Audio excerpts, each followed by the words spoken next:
Having great scenery in O-scale is a key. If you watch my layout videos, I hardly show this side of the layout. Reason being is, I want to give you the impression you're in a large city with all kinds of building fronts the entire length of this wall and this wall.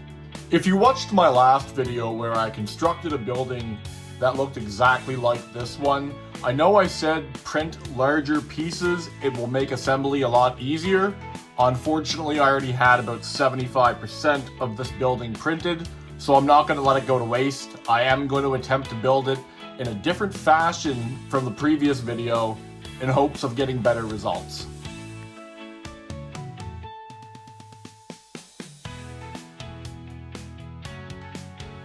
This is probably the most driest part of the video. I'm going to try to speed it up and make it as interesting as possible, although that's hard to do.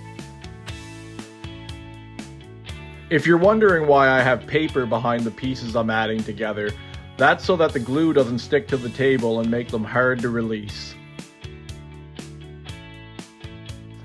There's 55 of these front pieces that must be added together, and then 22 for the sides. After attaching 5 horizontally, we must attach them all vertically. The sides of the building are assembled in a similar way, but only vertically.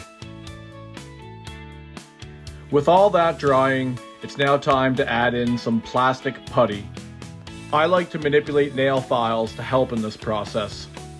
The files are also great for sanding off excess you get in any corners. I prefer Vallejo plastic putty, but I only had AK models available.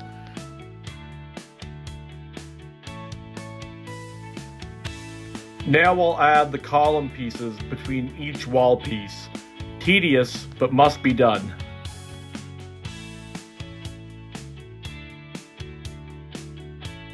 These trim pieces really make the building stand out when I'm finished. Look for them in the end.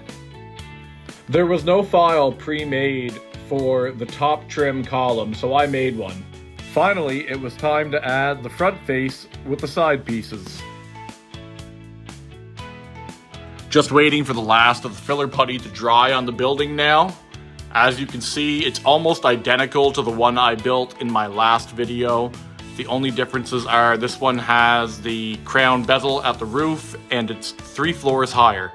I went with flat brick red for the building, and I go over top of it with a 50-50 wash of water and matte white acrylic paint.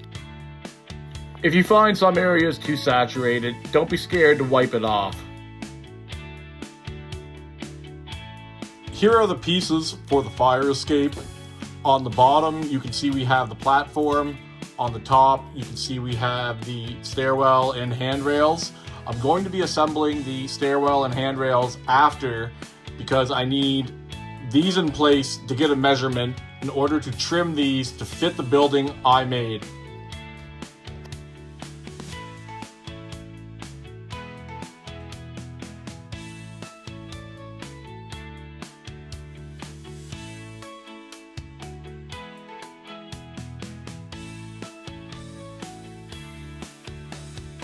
Now is a great time to paint the windows, door frame, and top of the building.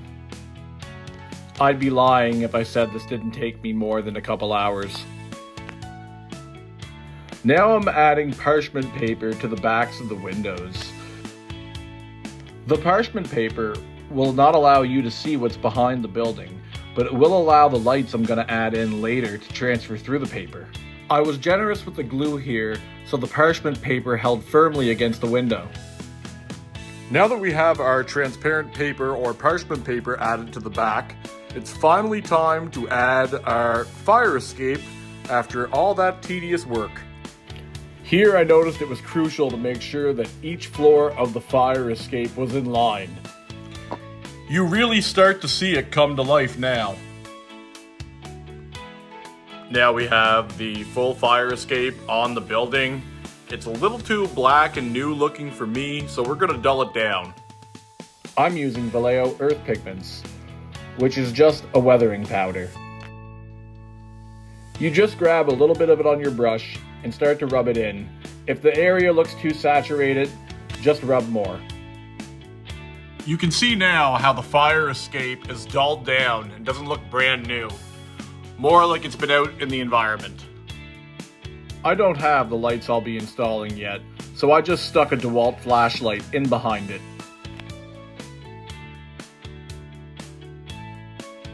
And here we have it, the completed O-scale 3D printed building front. I spent quite a few hours building this, especially to get all these little windows painted green. That was quite tedious. I'd probably say I have at least 10, 15 hours into this in total.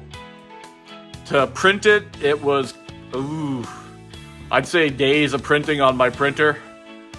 But if you liked this video or found it helpful, please comment below, like, subscribe. It's very much appreciated. Until next time, O-Gauge, CNR.